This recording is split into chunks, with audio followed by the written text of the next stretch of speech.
What if there was a definitive, correct way to organize your bookshelves? I may have the answer for you. Hi friends, and welcome back to my channel. Today I thought we'd do something a little bit different and talk about bookshelf organization. Now, what I'm not going to be doing in this video is reorganizing my shelves because I am very happy with how I organize my shelves, and I really don't want to go through the hassle of reorganizing everything to prove a point. So I'm just going to be talking to you a little bit about bookshelf organization. So the title may be exaggerating a little bit. I don't necessarily think that there is one way to organize your bookshelves, but as a former librarian, I do want to make a case for this style of bookshelf organization because I think it works really well regardless of the size of your book collection. So let's talk about the best way to organize your bookshelves based on how libraries do it. So I worked in a public library for a couple of years. I worked in the children's section, but I was familiar with the organization at that library throughout all of the sections. Now, that is one particular library and their method, right?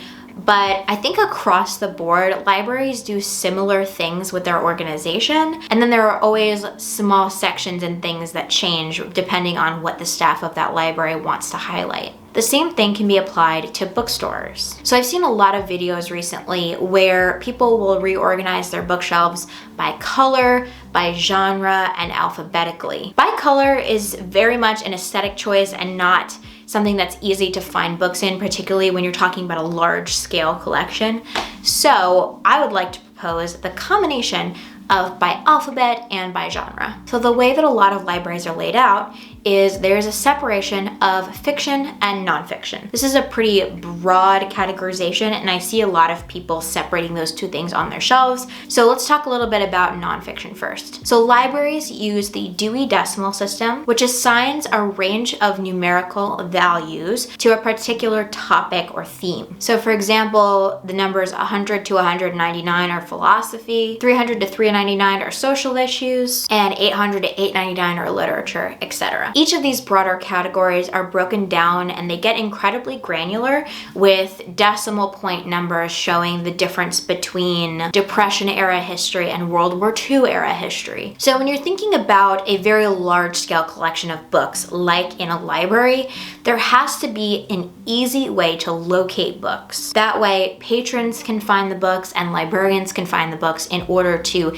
give them to patrons or to send them to other libraries for an interlibrary loan. So on this scale, when you have thousands and thousands of books in a building, you need those numerical values to be precise so that you can go to the nonfiction area and find that book. This method is also super helpful for categorizing books in an online database. So in terms of how we apply this idea to our personal bookshelves, if you have a large collection of nonfiction, you can put it in the general Dewey Decimal System range. Now, you're probably not going to get so granular that you use decimal point numbers and then alphabetize, but you may break your nonfiction down by topic. And you may already be doing this naturally since it feels pretty instinctual to group like things together. So even if you've never actually looked at the Dewey Decimal System, you may be grouping like things together as it is.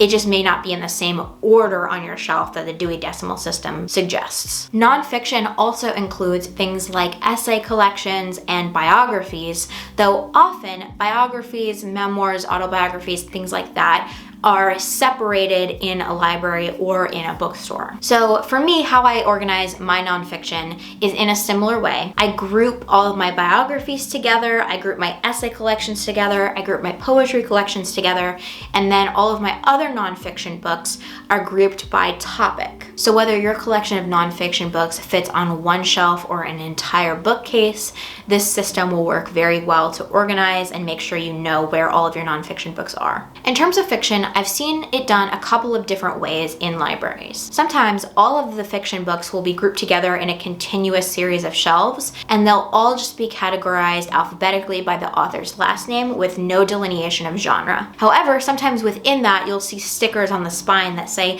fantasy, mystery, science fiction, whatever the categories are. The other way that I've seen this done in some libraries is separating general fiction from any kind of genre fiction. So at my local library currently, there is a section for romance, a section for horror, a section for mysteries, and then there's the general fiction section. So I don't know if there's a definitive answer of which of these methods is better when it comes to the scale of a public library, but for your personal shelves, this is where the choice comes in.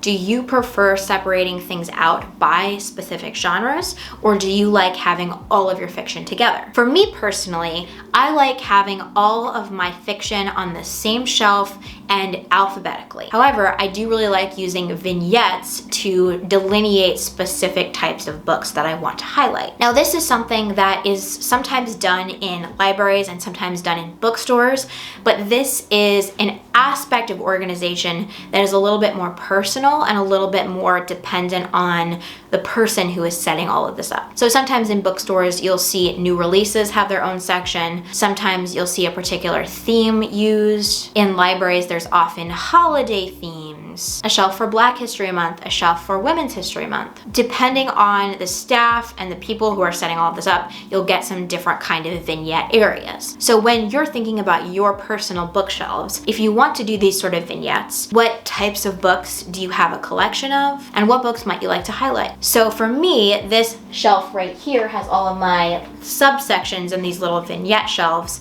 I have a Shakespeare collection. They're all the same edition and they look really nice all put together. I have a Shirley Jackson section, which has all of the books by that author.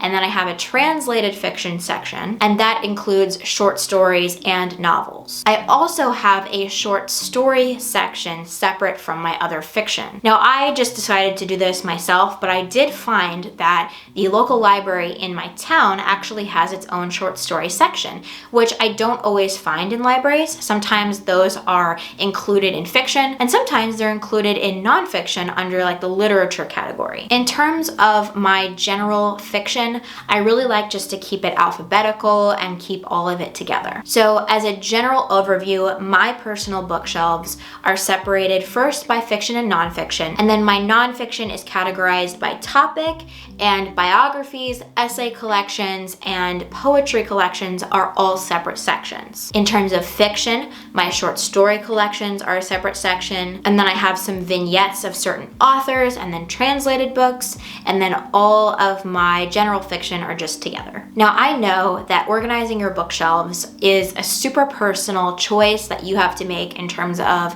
how you think you'll find your books easiest, what's the most aesthetically pleasing to your eye, and what feels right to you. So in reality, there's no definitive answer of how you should organize your bookshelves. But I think that libraries have a really great system for organizing books, and that system can apply whether you have a single shelf or an entire bookcase. Whatever the size of your home library, this system works very well to easily find things and to still highlight sections and things that you really like and want to showcase. So that's all I have for you today, but I hope that this video was interesting or informative or helpful.